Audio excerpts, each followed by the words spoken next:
Hola chicos.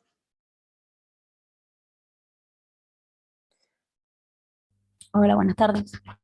Hola. Hola. ¿El odio o rechazo a los pobres? Sí, perfecto. Es el rechazo al pobre. ¿Y algo más? ¿Querés agregar, Paula? Yo no, había leído hace un tiempo, porque no me acuerdo la señora que había insistido a la RAE para que agreguen el término. No me acuerdo si era antropóloga o no me acuerdo el nombre de ella, pero me Mm. acuerdo de su lucha porque estuvo un montón de tiempo tratando de que lo agreguen y dio un montón de charlas y me pareció re interesante por ese lado. Bárbaro, justo de ella vamos a hablar hoy porque es la que postuló el concepto y logró la incorporación en la RAE. Se llama Adela Cortina y es la que introdujo el término. Bueno, este tema viene relacionado con la cuestión de la globalización, que creo que ya lo vieron con la doctora Ciopetini hace un par de clases. Lo, digamos, lo mejor es que lo vean uno tras del otro, pero bueno, en esta ocasión nos queda un poco descompaginado.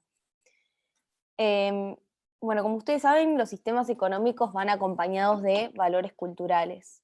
Y en un mundo globalizado, como el de hoy sobre todo, y más, no sé, hoy nos damos más cuenta por cuestiones como el COVID, que nos pasa a todos lo mismo, vivas en China, en Argentina o en Canadá, eh, digamos que la globalización ha avanzado tanto, eh, y sobre todo existen valores culturales que son universales y que por lo general están impuestos por aquellas personas que detentan el poder, que hoy en día decimos que son los grupos hegemónicos del poder, no tanto personas concretas, pero tampoco países. Antes hablábamos de países poderosos y de países no poderosos, por ejemplo, o de países primermundistas y países tercermundistas, eh, pero hoy en día hablamos de grupos hegemónicos de poder. ¿Por qué? Porque, bueno, hoy en día nos encontramos con que una persona tiene muchísimo más capital que todo un país entero de África. Entonces lo que ocurre es que hoy en día a la gente, por lo general, si bien siguen habiendo conflictos armados y un montón de situaciones conflictivas en algunas partes del mundo, como lo que vemos ahora en Palestina, Israel y demás, entonces si bien están estos conflictos armados, existe sobre todo una dominación de tipo cultural. Hoy a la gente no se la domina tanto con el golpe, sino con la implantación de ideas. Y lo importante de esto es que si bien los valores le son impuestos, la gente termina percibiéndolos como algo que le es propio, ¿sí? Digamos, el grupo hegemónico implanta una idea y después la persona ya piensa que es de ella. Eh, entonces, como dijo Bourdieu, al traer el término griego de conatus, los sistemas tienden a perpetuarse generando herramientas para mantenerse. Y una de estas herramientas, incluso la más ventajosa probablemente y la más importante, es la instauración de estas ideas o valores culturales que son producto de la globalización. Em, si bien la globalización obviamente tiene un montón de consecuencias positivas, también tiene un montón de consecuencias negativas, ¿no? Tenemos el riesgo nuclear, problemas ambientales, pobreza. Y hoy nos vamos a ocupar de esto, de la pobreza. Y el término que trajo Adela Cortina es la aporofobia, el rechazo al pobre. Como decía la compañera recién, Paula creo, es una palabra bastante revolucionaria, y por eso intenta traer, digamos, interesa traerla a colación y saber lo que significa y bueno, percibir el fenómeno que se está dando hoy en día en el mundo. Como les digo, es una palabra nueva, de hecho es del 2017, eh, y recién en el 2012 se la consideró una palabra revolucionaria por parte de la Fundación del Español Urgente, que la declaró una palabra urgente. Es una palabra que llegó a competir con otras como Bitcoin o fake news. Y bueno, hoy en día todos saben, sobre todo de la gente de su edad y de la mía, que el Bitcoin es un boom, todo el mundo se desespera por invertir. Bueno, entonces aporofobia en el 2000, digamos, en el 2017 fue considerada palabra revolucionaria y compitió con estas con estos otros términos y conceptos. ¿Por qué fue declarada una palabra revolucionaria? Bueno, porque esta gente entendió que era una palabra capaz de transformar la realidad social en la que vivimos hoy en día. Tiene una capacidad transformadora muy grande. Entonces primero nos tenemos que preguntar un poco más qué es la aporofobia y para qué necesitamos palabras cuando nosotros ya tenemos un montón de palabras. ¿Por qué tenemos digamos, que darle un nombre? ¿Y por qué esta palabra tiene esta capacidad de transformar la realidad social? Entonces Adela Cortina, en el inicio de su libro, empieza citando a Gabriel García Márquez, Cien años de soledad. No sé si lo leyeron, espero que sí, si no se van a leerlo después de acá. Que arranca diciendo: muchos años más tarde, el coronel Aureliano Buendía recordaría ante el pelotón de fusilamiento aquella tarde en la que su padre lo llevó a conocer el hielo. Macondo era entonces una aldea de 20 casas. El mundo era tan reciente que algunas cosas carecían de nombre, y para mencionarlas había que señalarlas con el dedo. Con esta frase inaugura el libro la autora, y pasa a decir que el mundo era, digamos, que la historia de la humanidad es en buena medida la historia de ir poniéndole nombres a las cosas. ¿Y por qué le ponemos nombres a las cosas? Para hacerlas propias, para que nos hagamos cargo de lo que está ocurriendo, digamos, y para traerlas a nuestro mundo y que nos interese. ¿Y cuál es nuestro mundo? Bueno, dice que es el mundo del diálogo, el mundo de la conversación, de la reflexión, de la razón, porque bueno, si en definitiva no tenemos un nombre para ellas, para estas cuestiones que nos molestan, por más de que existan, nos parece que no, que son ajenas, ¿no? Como que nos pasan un poco por el costado. Lo que ocurre es con algunas cosas podemos señalarlas, digamos, ¿no? Con el dedo, como dice la frase de García Márquez. Pero hay un montón de otras realidades humanas, sociales, que no podemos señalar con el dedo, porque no tienen cuerpo físico, ¿no? No podemos señalar la justicia, no podemos señalar la belleza, la democracia, la empatía, no podemos señalar esas cosas. Tampoco podemos señalar otras muchas realidades que son muchísimo más oscuras, digamos, ¿no? Más nefastas para la humanidad, que son el mundo de los odios y el mundo de las fobias. Por lo tanto, no podemos señalar con el dedo el Holocausto, no podemos señalar con el dedo un genocidio, una dictadura, el antisemitismo, la xenofobia, la islamofobia, la misoginia, el patriarcado. No podemos señalar esas cosas con el dedo.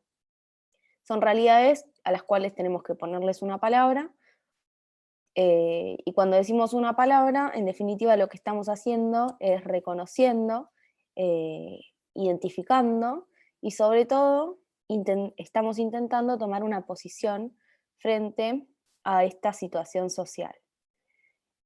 Cuando tomamos una posición, terminamos indagándonos qué es lo que queremos hacer, ¿no? Con esto. ¿Queremos cultivarlo, seguir promulgándolo, o por el contrario, queremos desactivarlo?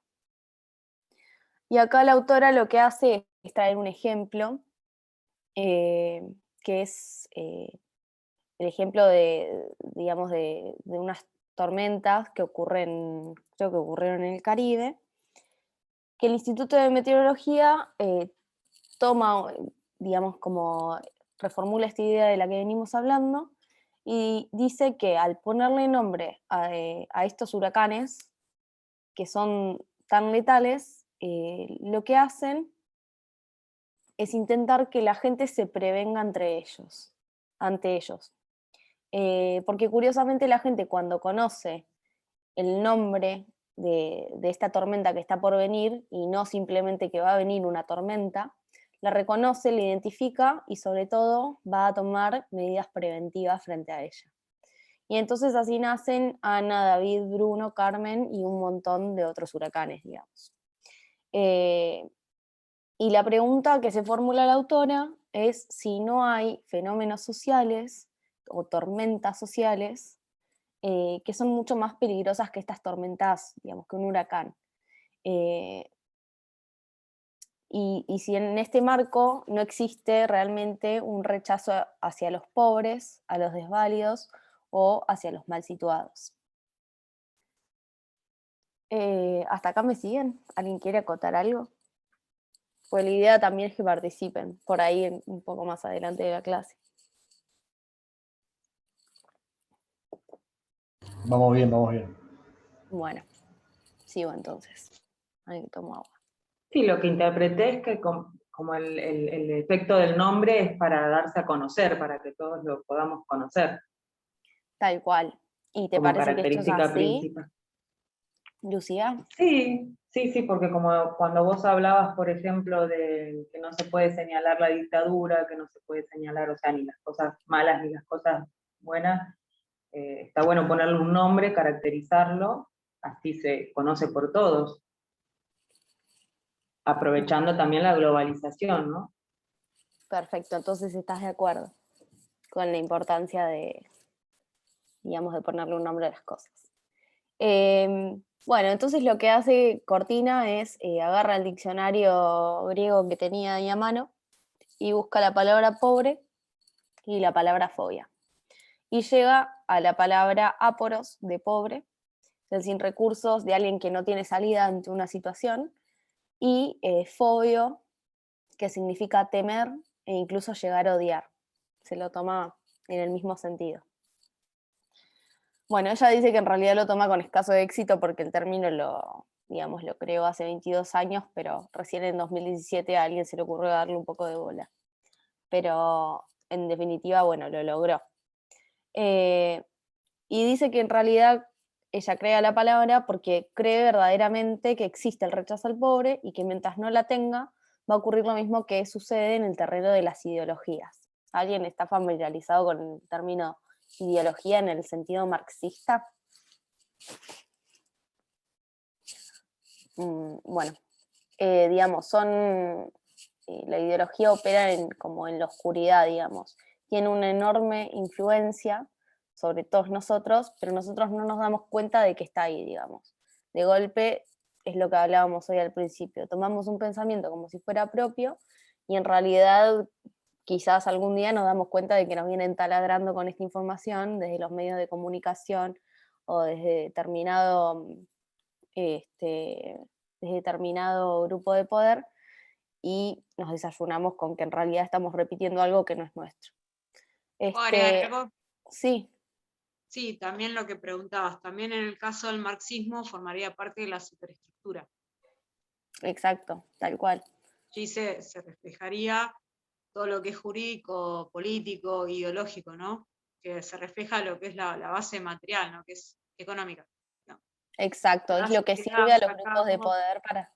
Sí, claro, sí. Cada modo de producción va a reflejar una ideología determinada. Me vas a acordar mucho lo que también nombrás a Gramsci, que él le presta principal atención, ¿no?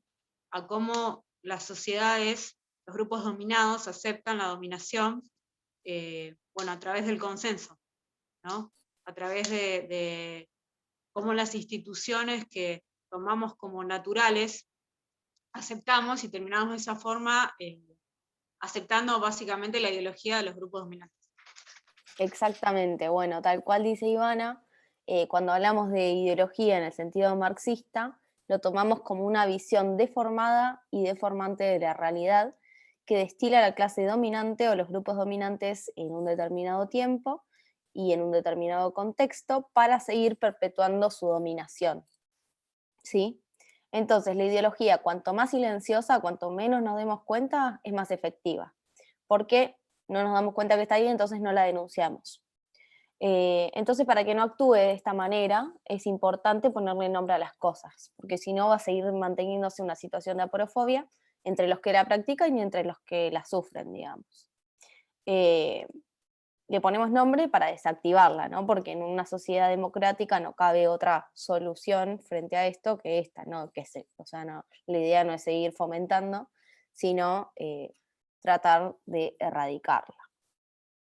Esto es lo que ocurrió anteriormente con algunos fenómenos sociales como la xenofobia o el racismo, ¿no? Que son tan viejos como la humanidad misma. Pero digamos, lo peculiar de este tipo de fobias es que no son producto de una historia personal de odio de una persona concreta hacia alguien determinado, digamos, con quien hayan vivido una experiencia mala, sino que es un poco más raro porque se trata de digamos, como de un rechazo hacia determinadas personas a las que la mayor parte de las veces no conocemos, porque en realidad gozan las características de un grupo determinado, pero en realidad personalmente vos al otro no lo conoces. Entonces, quien desprecia en estas situaciones asume una actitud de superioridad respecto de otro. Por lo tanto, el rechazo del otro está legitimado para el que rechaza, digamos. Yo te rechazo a vos porque soy de determinada forma y pertenezco a determinado grupo y estoy legitimada digamos, para discriminar. Y esto es un punto bastante clave en las fobias grupales, la convicción de que existe una relación de asimetría, que existe una especie de justificación para que nosotros rechacemos al otro. De esto, de hecho, habla Mitzi Goldman en un documental que se llama Heartthread, en el cual ella indaga, ella es una chica judía que nació, me parece que en Australia, después vivió en Nueva York y demás, y su padre había sufrido el Holocausto y se había tenido que exiliar de Alemania. Y ella, bueno, intenta, de golpes se sentía medio ciudadana del mundo y empieza a indagar respecto de sus raíces. Y se dio cuenta de que, queriéndolo o no, ella estaba situada en un lugar y que realmente era judía y que todo lo que la discriminación que se ejercía en contra de los judíos, incluso hoy en día, la seguía afectando, solo que antes no lo percibía, pero que en realidad era sujeto de discriminación en algunos lugares. Entonces, bueno, hace este documental, Heartthread, en el cual viaja, de hecho, a Alemania, después viaja a Israel, charla con palestinos, entrevista a un montón de personas e indaga respecto del sentimiento de odio. Y lo que postula la autora, esta Mitzi Goldman, es cómo se puede alcanzar la paz sin reconocer la existencia del odio. Entonces inicia su película, que la presenta como esta indagación respecto al odio, sobre sus causas, las motivaciones que nos llevan a sentir odio, y que parece, ella dice al principio del documental, que forma parte de la naturaleza humana, ¿no? Como que todos estamos predispuestos a odiar gente. Y entonces a través de distintas entrevistas va descubriendo las diferentes formas sociales y políticas en las que el odio se termina cristalizando. Y bueno, en realidad ahí la cortina de lo que habla es un poco de esto, ¿no? De reconocer el odio. O sea, aceptemos que somos gente aporófoba, es lo que nos dice la autora directamente. ¿Ustedes creen que existe un rechazo al pobre, por ejemplo? Sí, totalmente, incluso cuando pensamos que no.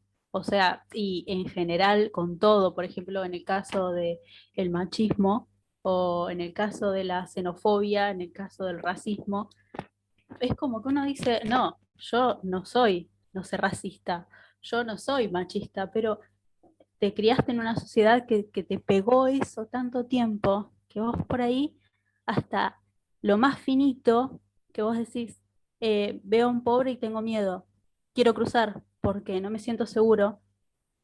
O sea, y vos por ahí no estás diciendo, ah, no, mirá qué apórófoba que soy, por ejemplo.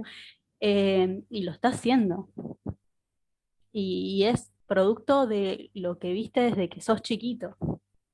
Claro, de valores culturales. Claro.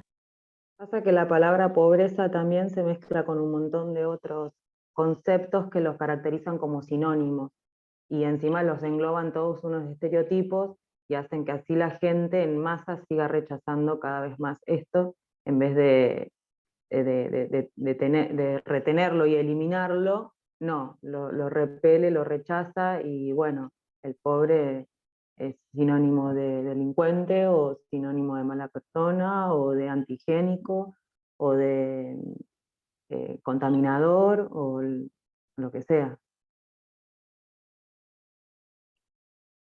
Tal cual. Incluso de mala persona también. Sí, sí. Bueno, entonces estamos todos más o menos en la misma página. ¿El resto qué piensan? ¿Como Lucy, No, como yo Paula? había subido la mano. Sí, sí.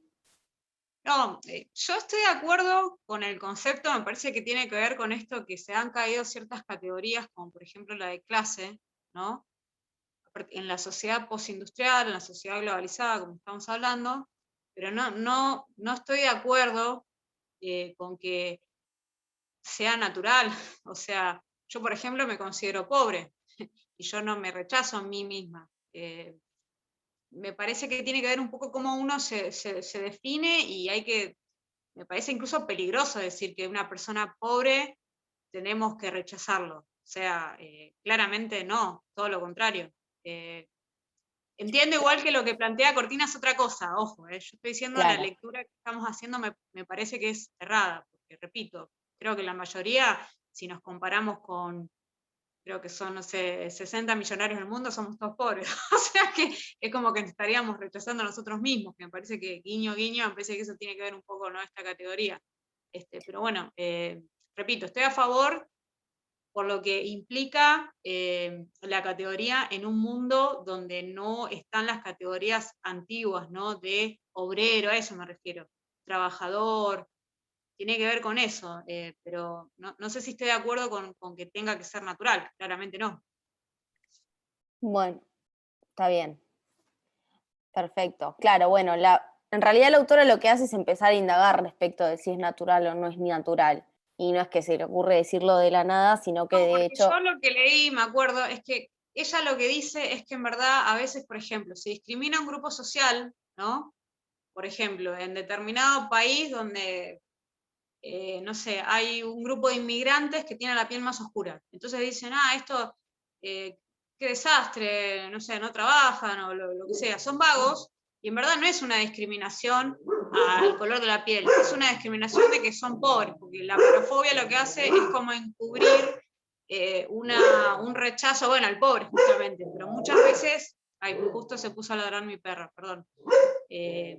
Tiene que ver también con eso, ¿se entiende? Es como que amplía, ¿cómo puedo decirlo?, el rango no sé, de discriminación o de rechazo, perdón, en la actualidad, ¿sí? Que obviamente eso, lo que vos marcaste, es lo bueno, que las clases dominantes nos van metiendo. Disculpame que me...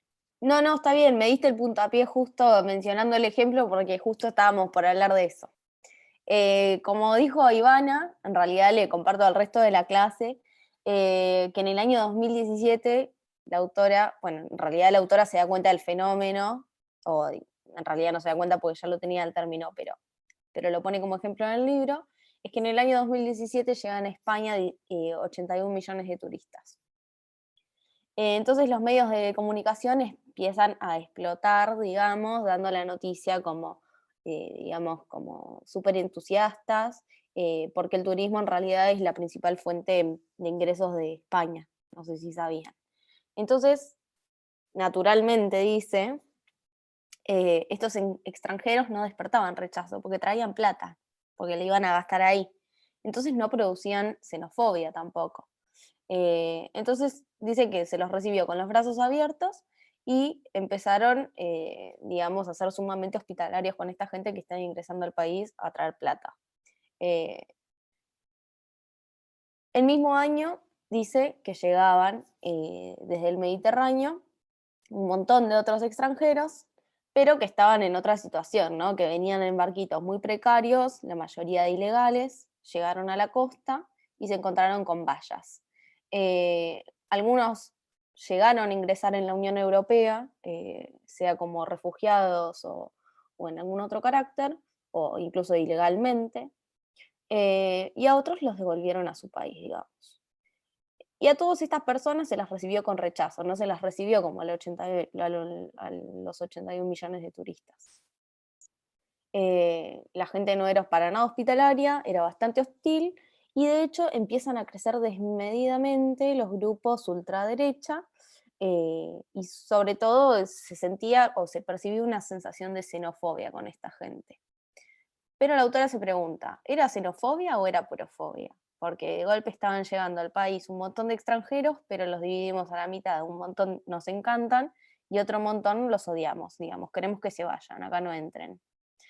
Entonces van creciendo en un montón de países como Francia, como Hungría, o sea, los lugares más civilizados, esos a los que todos quieren emigrar, digamos, Alemania incluso y Holanda, y también en España lo podemos ver con el Vox, un montón de partidos ultraderecha, y que vienen pregonando esta idea de que mejor que se vuelvan a su país.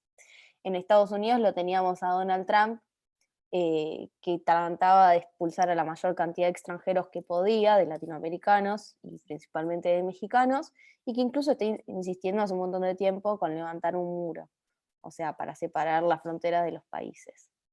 Creo que en Argentina no estamos tan lejos de toda esta situación, digamos, porque sucede un montón de veces que escuchamos que vienen los bolivianos, que vienen los paraguayos y que todo el mundo se queja, ¿no? En cambio, después viene un español y estamos recontentos. Entonces, como vemos, el rechazo al pobre parece que es un fenómeno global. No es que le pasa a Alemania, nos pasa a nosotros, probablemente pase en todos lados. Y bueno, está completamente instalado, porque si recién ahora nos estamos dando cuenta que nos molesta la presencia de algunos, pero de otros no, es porque viene hace tiempo esto. Los dos son extranjeros, pero bueno, ¿por qué rechazamos a esta gente? ¿Porque son extranjeros o porque son pobres? Y lo loco, dice Cortina, es que rechazamos al pobre incluso dentro de nuestras propias familias, digamos, ¿no? Como si la circunstancia del éxito o del no éxito estuviera definido en términos económicos. Y pudiéramos definir, bueno, vos te va bien, entonces vos vení, vos sos pobre, no, excluido. Entonces, la autora empieza a indagar respecto de las causales de la porofobia y sobre todo qué queremos hacer con este fenómeno. Evidentemente dice que queremos erradicarlo al fenómeno porque no tendría cabida en ningún tipo de sociedad democrática y hoy por hoy nosotros nos manejamos en este sistema. Y de hecho, si nos preguntamos qué queremos en una sociedad democrática, sería todo menos la porofobia, ¿no? Porque en el ámbito político querríamos una democracia en la cual se pregonen los valores de libertad y de igualdad. Probablemente sería una democracia deliberativa, que distribuya los bienes acorde a los criterios de justicia comunes. En el ámbito económico querríamos equidad, querríamos erradicar la pobreza. De hecho, un montón de gobernantes nos vienen prometiendo pobreza cero, y la gente los vota por esto. En el ámbito de la sociedad civil queremos gente que vaya a votar, que se comprometa, que tenga una idea de comunidad. En el ámbito de la globalización es como que queremos una ciudadanía cosmopolítica, querríamos un medio ambiente cuidado, bueno, un montón de otras cuestiones. En este mundo idealizado, evidentemente, la porofobia no cabe. Entonces, ¿por qué existe semejante abismo? Se pregunta la autora, entre las declaraciones y las realizaciones, ¿no? Porque evidentemente el mundo en el que estamos viviendo hoy en día no es el mundo que queremos. De hecho, lo vemos cada vez que leemos un tratado internacional de derechos humanos. Evidentemente no vivimos en ese mundo. Y evidentemente acá lo que toma una gran relevancia es el sentido de justicia. Y acá la autora empieza a indagar un poco respecto a por qué por qué existe este fenómeno de rechazo al pobre. Y para eso va a recurrir a un filósofo llamado Kohlberg, que se propuso analizar el desarrollo de la conciencia moral de los individuos, para lo cual va a tomar como referencia la forma en la que se desarrolla la conciencia de la justicia. Y Kohlberg detecta 3 niveles de conciencia moral, dice él, en cada uno de los individuos.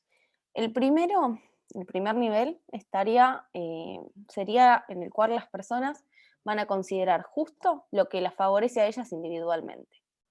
El segundo es en el cual las personas consideran justo lo que coincide con las normas de su comunidad, que es el momento del comunitarismo este. Y como un tercer nivel, propone, en el cual las personas reflexionan sobre lo justo y lo injusto, tomando como un parámetro a la humanidad entera, digamos, un momento universalista. Más tarde, Habermas va a desarrollar su teoría de evolución social tomando como pauta el desarrollo de la conciencia moral social. Pero lo que sucede es que en las sociedades de hoy existe un abismo, como dijimos, entre la ética que legitima las instituciones económicas y políticas y por el otro lado el juicio de los ciudadanos, ¿no? Como dije recién con el tema de los tratados de derechos humanos. Mientras las instituciones se legitiman por la defensa de los derechos humanos, las personas se sitúan en un nivel preconvencional, ¿no? En el desarrollo moral. Entonces, esta asimetría que existe entre lo que somos y lo que queremos, digamos, en nuestra sociedad, va a ser llamada debilidad moral. Ay, perdón. Estoy tosiendo porque tuve COVID hace poco y todavía no me puedo sacar la tos.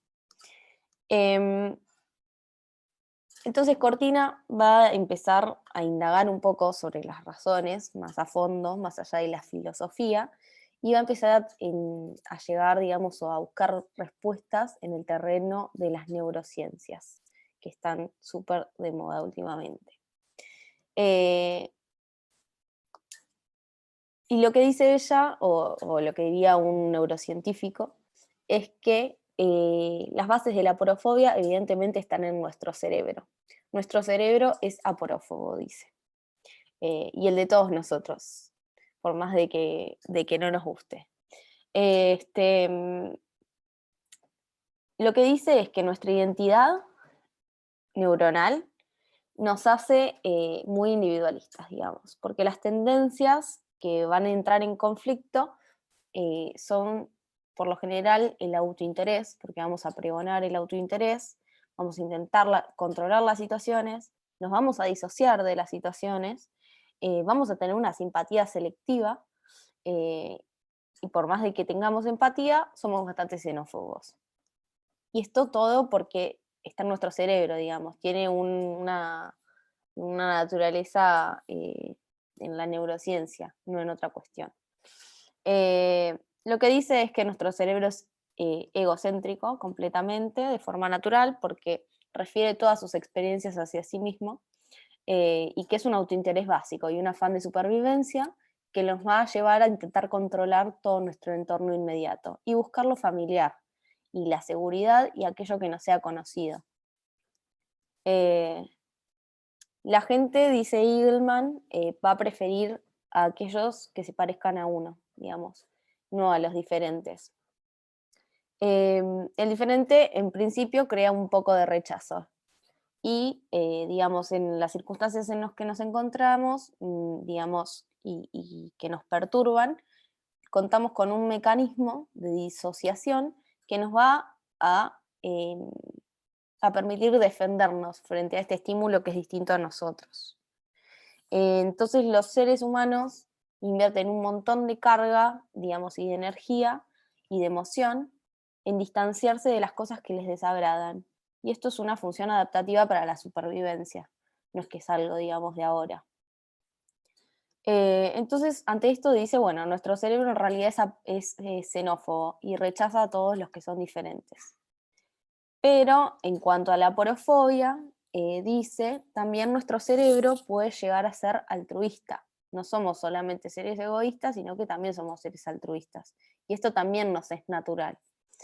Y una de las razones, de hecho, que llevó a Darwin a publicar tardíamente El origen del hombre, es precisamente el descubrimiento del altruismo biológico, que le resultaba a él muy difícil de situar dentro de la teoría de la evolución. Entonces, ¿cómo explica el altruismo desde seres que deberían estar compitiendo todo el tiempo por la lucha por la vida? Y la explicación que da, que según Cortina es la más interesante, es que los seres humanos somos egoístas, pero también somos altruistas, en el sentido de que estamos dispuestos a ayudar a otros siempre y cuando vayamos a recibir algo a cambio. Y de hecho este tema es muy tratado por los antropólogos del siglo XX y del siglo XIX, y bueno, incluso antes, y aparece en un trabajo que se llama Crimen y costumbre en la sociedad salvaje, es de Malinowski, un antropólogo, que se dedica a investigar la vida en unas islas, que no me acuerdo dónde quedaban, en las cuales digamos, todavía la gente estaba en un estado primitivo, digamos, o sea, en una sociedad primitiva. Y ahí descubre que todas estas sociedades, en realidad no son sociedades que era una anarquía todo, estaban organizadas, y estaban organizadas en base a mecanismos de reciprocidad, y por eso funcionaban directamente, o sea, no es que era todo un caos y que previo al mundo moderno la gente estaba en guerra y en conflicto constantemente, sino que habían lazos de reciprocidad y que les eran útiles, ¿sí? Entonces, lo que dice Cortina, y bueno, todos estos antropólogos y sociólogos, es que hay acciones que no se explican por el parentesco, sino por la expectativa de reciprocidad. El que toma se obliga y digamos, hoy por ti, mañana por mí. Nos manejamos de esta forma y entendemos que hay que dar y hay que recibir. Y que es más inteligente cooperar que entrar en conflicto constantemente entre nosotros. Y es mucho más sensato educar para la cooperación que entrar en conflicto. Y por lo tanto nuestras sociedades son cooperativas, de hecho, y vivimos sobre la base esta de homo recíprocas.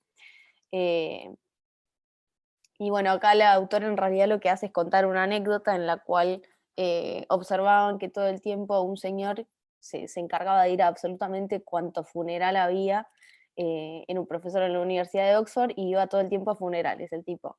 Y hasta que un día le preguntan por qué iba a todos los funerales cuando no conocía tanto a la persona que estaba muerta. Y lo que le responde es que él esperaba que cuando él se muriera la gente fuera a su funeral.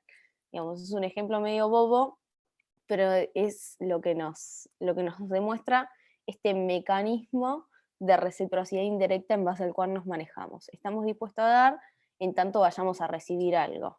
Y a lo mejor no esperamos recibir algo de las mismas personas a las que dimos, pero sí esperamos recibir algo a cambio incluso de otras. Y este es el núcleo de nuestras sociedades, de hecho, porque nuestras sociedades son contractuales. Muchos de ustedes deben haber cursado contratos, creo. Y nos manejamos de esta forma contractual en la sociedad de hoy, en la economía, en la política y en todo. Todos los aspectos de nuestra vida están regulados en base a este principio. De hecho, estamos dispuestos a cumplir con todos nuestros deberes siempre y cuando el Estado vaya a proteger nuestros derechos, por ejemplo. Y me perdí. De hecho, estamos acostumbrados, ay, perdón.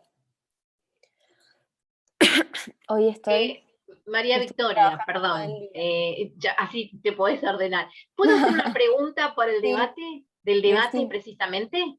Del debate, ay, todavía no, si querés, en un ratito... Bueno, listo, yo para ayudarte un poquito era, pero bueno. No, gracias. No importa, después lo hablo, dale. Perdón, estuve trabajando todo el día y no paré, así que ando con la cabeza medio full. Bueno, como les decía, creo que estaba hablando de que vivimos en sociedades del contrato social. Gracias. Entonces, en esta sociedad contractual en la que vivimos, ya de hecho es como que ya no tiene cabida la idea de que prosperan en la lucha por la vida aquellos que van desplazando a todos los otros, ¿no? No es que si vas desplazando a toda la competencia vas a triunfar. Nos estamos dando cuenta que el conflicto es bastante desastroso y que incluso hay estados que son fallidos directamente porque están constantemente en conflicto. De ahí que nos estamos dando cuenta que el homo economicus, maximizador a toda costa de su ganancia, esta figura horrible, digamos, de todos para mí, tiene que ser sustituida por la de homo reciprocans, el hombre capaz de dar y recibir, de reciprocar y de cooperar. Y que se mueve racionalmente, pero también por instintos y emociones, y no solo por el cálculo de máxima utilidad. Con lo cual, la autora termina concluyendo que si bien estamos preparados biológicamente para el egoísmo, también estamos preparados biológicamente para la cooperación. Pero bueno, acá nos estamos manejando únicamente en el ámbito del contrato. Lo que dice es que es una buena noticia que seamos seres capaces de contratar, pero todavía ocurre que si estamos en sociedades contractuales nos encontramos frente a un problema. ¿Qué pasa con las personas que no tienen nada para dar a cambio, ¿no? Que son los pobres, básicamente? Porque si la clave de nuestra sociedad es el intercambio, los que parece que no tienen nada para dar van a quedar excluidos. Quedan afuera, digamos, del juego este del intercambio, del vos me das y yo te doy, vos espero recibir del otro. Y la pregunta de cómo es posible que haya excluidos tampoco tendría mucha cabida porque, bueno, si no tenés nada para dar, tampoco vas a recibir nada. Porque de hecho, si tuvieran algo que dar, intercambiarían y entrarían, digamos, en este juego. Y acá dice que está la respuesta de por qué aceptamos a los jeques árabes, a los orientales que compran equipos de fútbol y por qué aceptamos a los futbolistas de otras etnias, pero no queremos mucho que vengan otro tipo de extranjeros. Digamos, la gente que tiene plata sí nos interesa porque nos pueden dar algo a cambio, porque vienen a dejar plata justamente. Entonces, el pobre queda fuera de esta posibilidad de devolver algo en este mundo que se basa en el juego de dar y de recibir.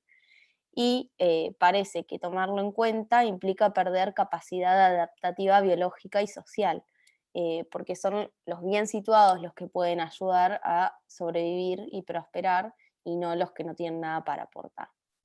Y acá Cortina dice, ¿quiénes son los pobres? Bueno, los pobres son los enfermos mentales, los disminuidos psíquicos, los refugiados, los inmigrantes y sobre todo los que en el ámbito, digamos, en el que se juega esto del dar y recibir, no pueden dar nada a cambio. Pueden ser los votos en la política, puede ser el dinero en la economía, pueden ser las universidades, digamos, en el ámbito de las universidades, los cargos públicos que hay. Digamos, pueden ser aquellos que no tienen que dar ningún favor para dar, para recibir algo, porque lo que dice la autora es que la pobreza no es solamente económica, sino que también incluye, digamos, a aquellos que son dejados de lado en la escuela por ser los más vulnerables, a las personas que en las universidades quedan en los últimos puestos porque no tienen ninguna palanca, digamos, y que opera en todos los ámbitos de la vida social, en los que hay alguien que parece que no tiene nada que dar y por lo tanto queda excluido o relegado. Y Cortina cree que la palabra porofobia es importante para agudizar justamente esta sensibilidad, la nuestra, y ir identificando,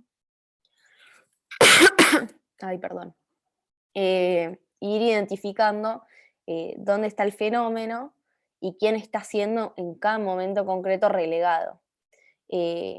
Pero bueno, una vez identificada la palabra y vistas cuáles son las causas, que ya lo vimos, vendría la parte de qué queremos hacer frente a la porofobia. Porque podríamos seguir cultivándola en nuestros sistemas políticos y económicos o podemos intentar erradicarla y bueno, ponerle un fin a todo esto. Que la autora considera que es una auténtica bomba de relojería, digamos, que en cualquier momento va a explotar. Y que es mucho peor que todos estos huracanes de los cuales veníamos hablando hoy, porque es una tormenta social, digamos. La buena noticia, dice, es que el cerebro humano es enormemente plástico, se puede reformar, se puede transformar según la influencia social, incluso antes del nacimiento, con lo cual podemos ir transformando nuestro cerebro. Y ya no nos vemos condenados a la xenofobia ni a la porofobia, pero frente a la pregunta hacia dónde queremos ir, tenemos que tomar una postura y actuar en consecuencia, ¿no?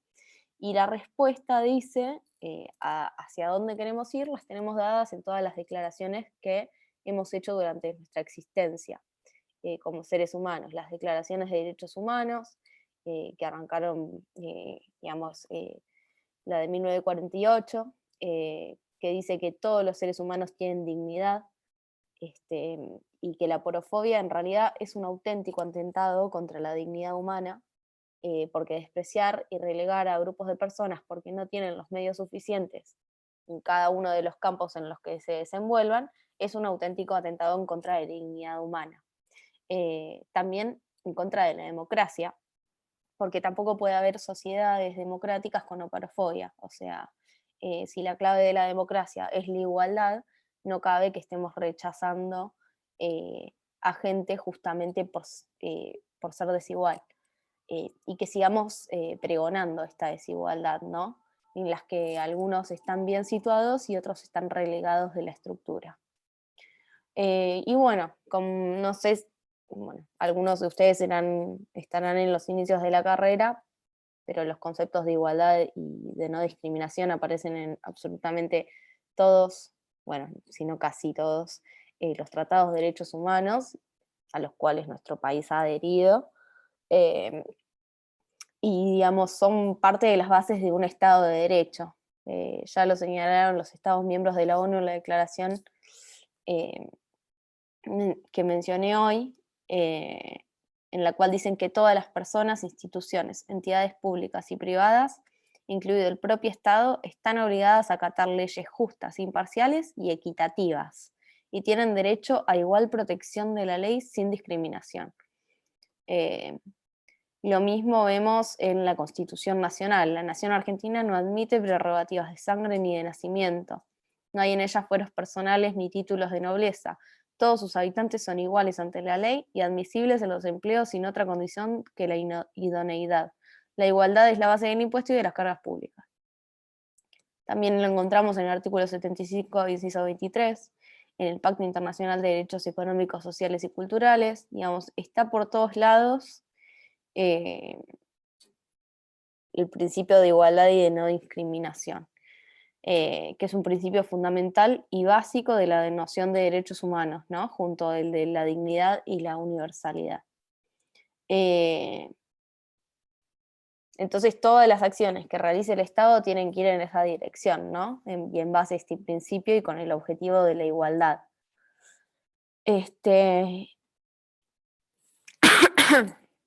Y bueno, por todos estos motivos, dice la autora, que por el derecho de la dignidad y por la razón de la democracia, es que la aporofobia tiene que ser erradicada y es inadmisible. Y la pregunta ahora sería ¿cómo? Y bueno, en realidad lo que termina diciendo ella es que la respuesta en una universidad siempre tiene que ser mediante la educación. Por la educación formal, la informal, las escuelas, universidades, medios de comunicación, redes sociales, digamos, con las herramientas que haya a mano para crear instituciones igualitarias. Porque lo que dice es que nos estamos acostumbrando de a poco a instituciones que son desiguales y que generan asimetrías.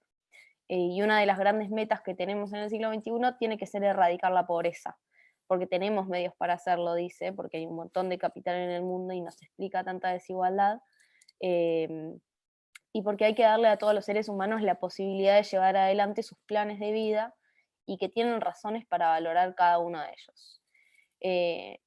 Y esto es importante porque en realidad lo que motiva todo esto son razones de justicia, que bueno, al menos ustedes que son estudiantes de Derecho les tendrían que interesar un poco. ¿Puedo acotar algo? Sí. Con respecto a la desigualdad o a la discriminación hacia el pobre, esto ocurre, ya lo venimos diciendo, por una cuestión de cultura y educación desde nuestros padres, abuelos, etcétera, etcétera.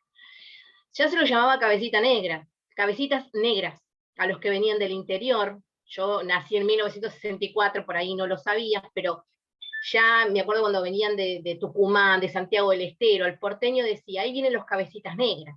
Es más, hay 2 libros, uno hecho por Echeverría, que habla de los cabecitas negras. O sea que lo tenemos como incorporado en la sociedad, por una cuestión de educación. El porteño era como el superior a los provincianos. Y en el caso que vos dijiste, por ejemplo, diste el ejemplo de los extranjeros en Europa. Acá pasa lo mismo dentro del territorio. Si hablas de la provincia de Tucumán, de Santiago, de Corrientes, Formosa, ellos son los negros. Lamentablemente, lo digo con dolor, pero se les dice así, yo no, pero en el entorno se los nombra de esa manera todavía. Entonces yo siempre, desde casa, a mis hijos les inculqué el respeto hacia, no importa, a ver, la imagen o de dónde vengan, el respeto al ser humano. O sea o no pobre, sea un pobre o sea el presidente, siempre el respeto. Y creo que si no se inculca desde el hogar, por ahí vas a la facultad, vas al secundario y esto va a seguir igual. No sé si me explico. Pero Sí, pienso que perfecto. la educación empieza en casa, De con hecho, los decía, valores de casa, de mamá no, y de sí, papá. sí, tal cual. Bueno, claro, esta es Sí, la pero educación. Sí, no solamente está en manos de la sociedad, sino también en las manos de los estados. sí, El hecho de la porofobia no solamente está en odiar al pobre, sino también en olvidarse del pobre. Exacto. Sí, Los sí. estados, por ejemplo, sin ir más lejos el nuestro, se olvida de la gente que está en el interior, que está en el norte, que verdaderamente son pobres porque no tienen ni siquiera agua potable, electricidad, están en el medio de la montaña, no tienen recursos. Para mí creo que primero tenemos que partir del significado del pobre. ¿Qué es ser pobre? Nosotros podemos considerarnos pobres, ¿no? Porque no tenemos la riqueza que tienen en el mundo, pero tenemos recursos y tenemos conocimientos que podemos ir a un juzgado si nos pasa algo, a una comisaría a denunciar, o tenemos la posibilidad de estar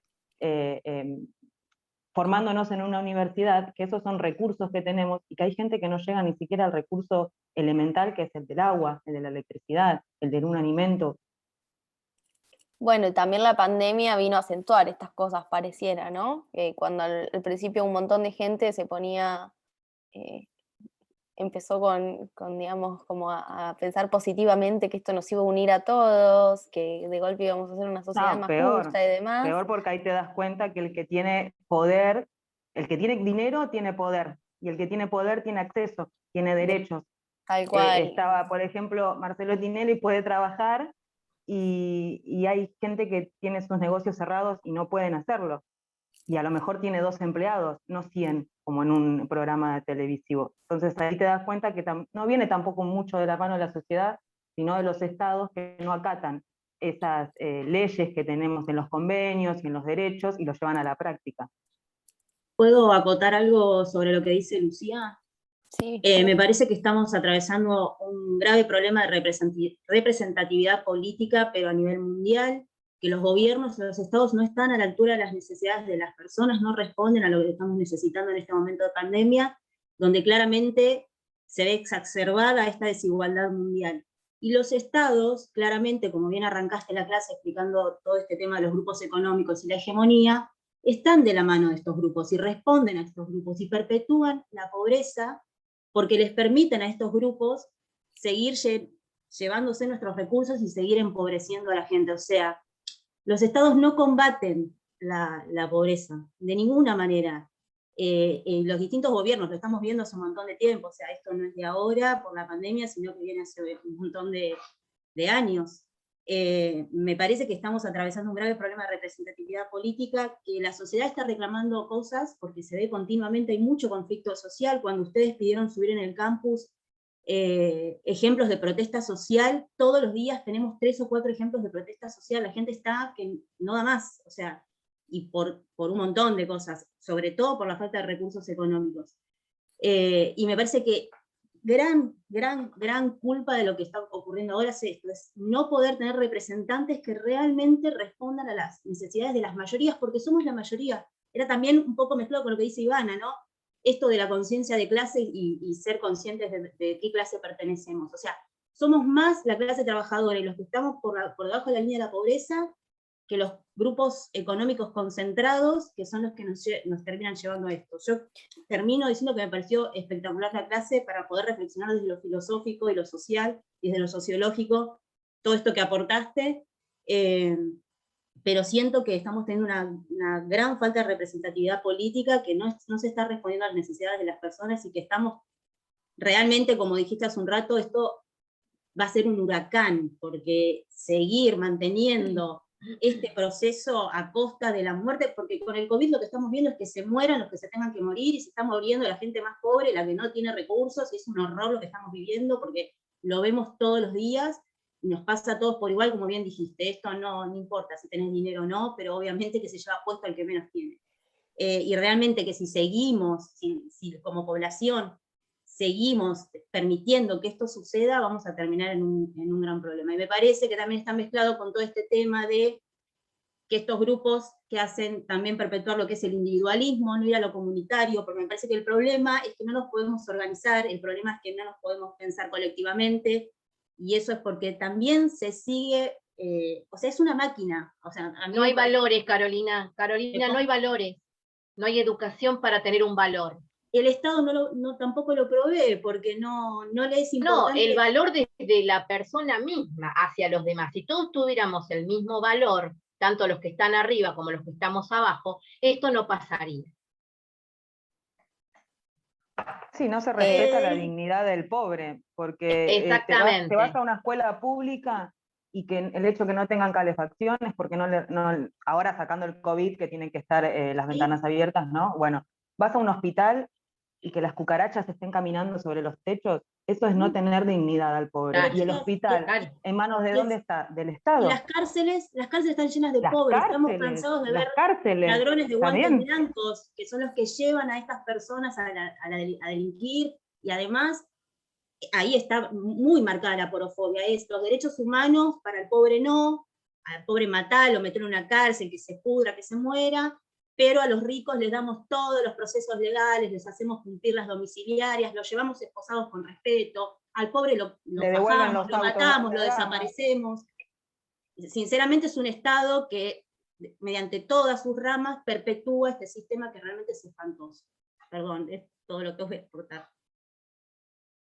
No, está perfecto. De hecho, me encanta que se generen estos debates. Bueno, ustedes dieron muchos ejemplos así como sueltos, pero bueno, una de las formas de evaluar en cuatrimestres anteriores había sido que tomamos este tema porofobia y les pedimos que lo relacionen con distintos ámbitos o fenómenos sociales, ¿no? Entonces, por ejemplo, algunos compañeros lo relacionaron en el ámbito del derecho migratorio, con esta cuestión de a los paraguayos y los bolivianos los discriminamos, pero a los europeos no. En el caso de la discriminación hacia las mujeres, que está súper ilustrado con la frase de Favaloro de que los ricos defienden el aborto ilegal para mantenerlo en secreto y no pasar vergüenza, y estoy harto de que se nos mueran las chicas pobres. También lo vemos en el ámbito del derecho penal, como dijiste, Carolina, cuando direccionamos el aparato punitivo hacia determinadas personas, con los casos de gatillo fácil, lo vemos con la violencia policial, lo vemos en el caso de los nuevos actores sociales, ¿no?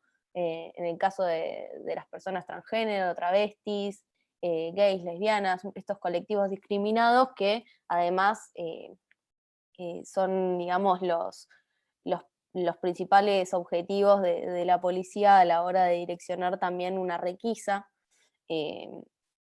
Digamos, lo vemos en un montón de cuestiones, con los pueblos originarios también. Entonces, bueno, sí, es un problema tan estructural que lo encontramos en todos los ámbitos de la vida de golpe. Y por esto está la importancia de la ideología, que ustedes decían, como que, ¿qué pasa? Y que en realidad hicieron alusión a eso vos, Graciela, recién cuando decís, bueno, la gente no tiene valores. Bueno, pero la gente evidentemente está teniendo una bajada de línea ideológica que no está percibiendo que la tiene, ¿no? Porque todos la repetimos, pero de golpe alguien le está imponiendo. Y bueno, por eso en definitiva esta importancia de reconocer los fenómenos sociales, de encargarnos de hacernos cargo primero, que es lo más, digamos, es lo más doloroso en una ideología, darte cuenta de que vos formas parte del problema. Todos formamos parte del problema de perpetuar. En el momento digamos, en que enfrentás eso es un bajón para cada uno de nosotros. Por ejemplo, también pasa en las mujeres cuando se dan cuenta del patriarcado, ¿no? Una situación en la cual vos sos víctima y, bueno, yo soy una mujer reempoderada, y de golpe te empezás a dar cuenta que, bueno, tan empoderada no sos, porque sos víctima de un montón de circunstancias, y el día que te das cuenta de que vivís en esta ideología, lo primero que sentís es una sensación espantosa, de vacío, de vos víctima. Y bueno, y evidentemente con todos los otros problemas sociales son tan difíciles de romper y la ideología es tan difícil de romper, porque conlleva mucho dolor para nosotros darnos cuenta de que estamos insertos en ella.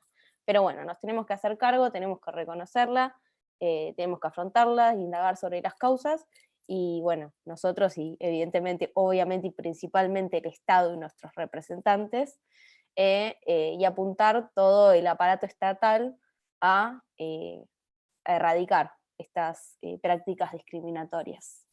Así que bueno, chicas, muchísimas gracias por participar. ¿Alguien quiere decir algo más? ¿O agregar algo? Es un punto muy importante igual el hecho de darse cuenta, ¿no? Es un avance, por lo menos. Yo lo veo como un punto positivo. Peor es negarlo o no darse cuenta nunca. Bueno, yo la palabra, les soy sincera, la palabra de esta fobia a la pobreza la descubrí ahora estudiando, que tenía un significado, una palabra, que existía. Por eso está bueno también siempre informarnos. La educación es lo principal para mí, a mi criterio. Como decía Graciela, que por lo menos ella se da cuenta y desde donde puede, una vez que uno se da cuenta, hacer algo, porque el hecho de que pongamos todo en manos del Estado no significa que dejemos todo en manos del Estado, porque cada uno particularmente puede empezar a hacer algo. Eso ya para mí es un gran avance. Enseñarle a nuestros hijos, darnos cuenta, poder ayudar de alguna manera, en alguna cosa, ¿no? Obviamente que también al pobre con solo tenerlo ahí en el lugar del pobre y ayudarlo tampoco es mucha ayuda, a mi criterio, ¿no? Sí, Lucía, yo estoy totalmente de acuerdo. ¿Alguien quiere agregar algo más? Bueno, chicos, entonces nos despedimos. Les agradezco por participar. Sí.